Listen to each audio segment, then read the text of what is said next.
Hello everyone, my name is Arman and I am a fourth year student at Chanakya national law university Patna. इस video में detailed में discuss करेंगे कि how to attempt mock test for CLAT. इस video को देखने के बाद आप बेस्ट स्ट्रेटजी जान पाएंगे कि मॉक को अटेम्प्ट कैसे करना है और इससे डेफिनेटली आपके मार्क्स भी बढ़ेंगे और अच्छा रैंक भी आने लगेगा। मॉक को अटेम्प्ट करने का बेस्ट तरीका है कि आप इसे 3 पार्ट्स में डिवाइड कर दीजिए। First part is before mock test, second part is during mock test and third part is after mock test. आपको मॉक के पहले क्या क्या करना है, मॉक के दौरान क्या क्या करना है और मॉक के बाद क्या क्या करना है। अब बात करते हैं कि आपको मॉक के पहले क्या क्या करना है। मॉक के पहले जो आपका फर्स्ट स्टेप है वो है prepare your self for mock. जब आपका मॉक देने का टाइम हो उससे पहले अपने आप को मेंटली प्रिपेयर कर लीजिए कि आपको मॉक देना है, जिससे आपको मॉक देने में डिस्ट्रैक्शंस नहीं होंगे। मॉक देने से 1 घंटा पहले कुछ भी मत पढ़िए, क्योंकि एक्चुअल एग्जाम में भी यही होगा कि 1 घंटा पहले आप कुछ भी नहीं पढ़ सकते हैं, इसलिए आपको इसके लिए पहले से ही प्रैक्टिस होना जरूरी है। उसके बाद आपको क्या करना है, read full instruction of original admit card of CLAT 2024। इससे आप उनसे मांग सकते हैं जो क्लैट 2024 के एग्जाम में अपियर हुए थे। इससे आप यह जान पाएंगे कि क्या ले जाना अलाउड होगा और क्या ले जाना अलाउड नहीं होगा। इसी के अकॉर्डिंग आपको प्रैक्टिस भी करनी है कि किस तरह का वहाँ इन्वायरमेंट होगा। उसी के आधार पर आपको या तो कोचिंग में आप मॉक दे रहे हैं या फिर आप अपने घर पर ही मॉक दे रहे हैं।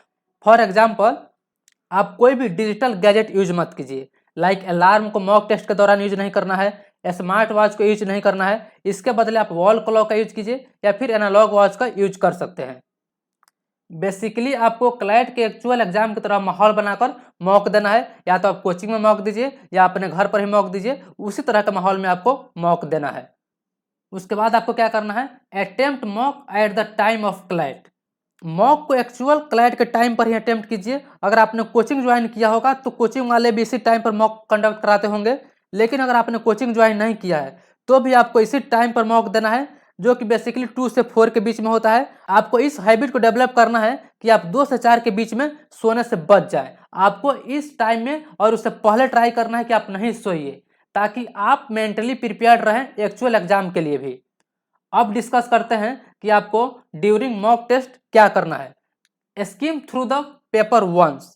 आपको पेपर मिलते ही सभी पैसेजेस को एक बार देखना है। इसमें मैक्सिमम 40 to 50 सेकेंड्स टाइम लगेगा, लेकिन ऐसा करना वर्थ इट है। आपको यह पता चल जाएगा कि किस सेक्शन का पैसेज लेंदी है, किसका पैसेज लेंदी नहीं है और किस सेक्शन के लिए कितना टाइम लग सकता है। उसके बाद आपको क्या करना है, डिसाइड अटेम्प्ट सीक्वेंस।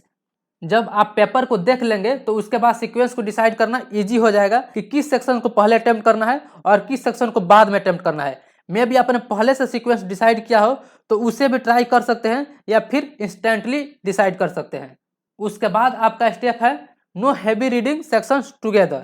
आपको कभी भी हैवी रीडिंग सेक्शन को एक साथ नहीं रखना है।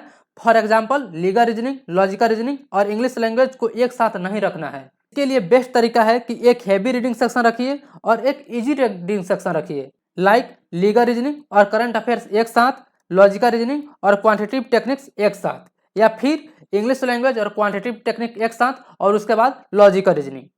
जिस सीक्वेंस में भी आप कंफर्टेबल हो उस सीक्वेंस में अटेम्प्ट कर सकते हैं। उसके बाद का आपका स्टेप होना चाहिए fill OMR after each passage और मैक्सिमम 2 to 3 पैसेजेज।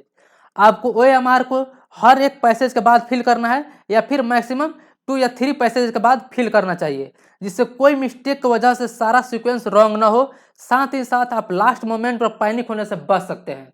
उसके बाद का आपका स्टेप होना चाहिए अंडरलाइन द कीवर्ड्स। आपको पैसेज में कीवर्ड्स को अंडरलाइन करना चाहिए, जिससे आप इजीली समझ सके कि पैसेज कहना क्या चाहता है और आंसर करने में भी आपको इजी होगा।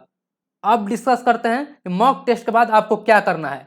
मॉक टेस्ट के बाद जो सबसे पहला आपका स्टेप है वो है analyse mock test thoroughly and immediately as much as possible. Mock test देने के बाद उसको थॉरोली एनालिसिस कीजिए। जितना जल्दी हो सके उतना जल्दी एनालिसिस कीजिए, क्योंकि जल्दी एनालिसिस करने पर एडवांटेज ये होगा कि आपने किस सेक्शन का आंसर क्या रीजनिंग देकर किया है वो पता रहेगा, क्योंकि ये आपके माइंड में फ्रेश रहेगा। इसलिए आपको एज मच एज पॉसिबल आपको इमीडिएटली उसको एनालिसिस करना है और थॉरोली एनालिसिस करना है। उसके बाद का आपका स्टेप है रिवाइज प्रीवियस मॉक टेस्ट। जितने भी मॉक टेस्ट आपने पहले अटेम्प्ट किया है उसको रिवीजन कीजिए, और आपका रिवीजन इस लेवल तक होना चाहिए कि दोबारा वैसा क्वेश्चन आ जाए तो आप उसे इनकरेक्ट नहीं करें।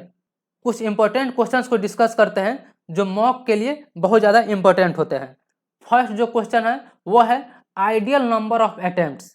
क्लाइट के लिए आइडियल नंबर ऑफ अटेम्प्ट्स क्या होना चाहिए? इसका आंसर है क्लाइट का पैटर्न के हिस्ट्री में। क्लाइट जब शुरू हुआ था तो 2 घंटे में 200 क्वेश्चन सॉल्व करने होते थे। उसके बाद 2020 में पैटर्न चेंज हुआ और 150 क्वेश्चन को सॉल्व करने के लिए भी 2 घंटे का टाइम था। और अब क्लाइट का पैटर्न फिर से चेंज हुआ है तो 120 क्वेश्चन को सॉल्व करने के लिए भी 2 घंटे का ही टाइम मिलता है। इसलिए आपको नंबर ऑफ अटेम्प्ट्स कम नहीं करना है और मिनिमम 105 से लेकर 112, 13 या जितना ज़्यादा हो सकता है आप उतने ज़्यादा अटेम्प्ट कीजिए। मिनिमम आपको 105 या 6 अटेम्प्ट करना ही चाहिए, क्योंकि भले ही क्वेश्चंस कम हुए हैं बट टाइम कम नहीं हुआ है। इसलिए आपको 105 से 6 और मैक्सिमम आप जितना कर सकते हैं उतने अटेम्प्ट कीजिए।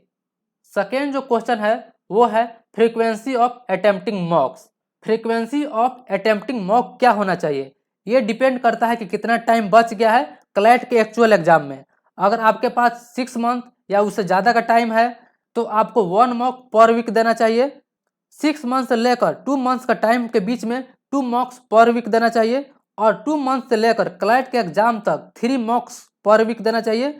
अगर आप 3 मॉक्स भी नहीं दे रहे हैं पर वीक तो 2 मॉक्स पर वीक दीजिए और 2 प्रीवियस मॉक्स को एनालिसिस कीजिए और रिवीजन कीजिए। इस तरह से फॉलो करके आप बेस्ट परफॉर्म कर सकते हैं मॉक टेस्ट में भी और क्लैट के एक्चुअल एग्जाम में भी। ये बेस्ट तरीका है, बेस्ट स्ट्रेटजी है किसी मॉक को अटेम्प्ट करने के लिए। अगर आपको वीडियो अच्छा लगा है तो इस वीडियो को लाइक कीजिए, अगर आपको वीडियो अच्छा नहीं लगा तो इस वीडियो को डिसलाइक कीजिए। अगर आपका कोई भी क्वेरी हो तो आप कमेंट बॉक्स में पूछ सकते हैं, उस पर मैं एक वीडियो बना सकता हूँ। आपने मुझे इतना वक्त दिया इसके लिए आपका बहुत बहुत शुक्रिया।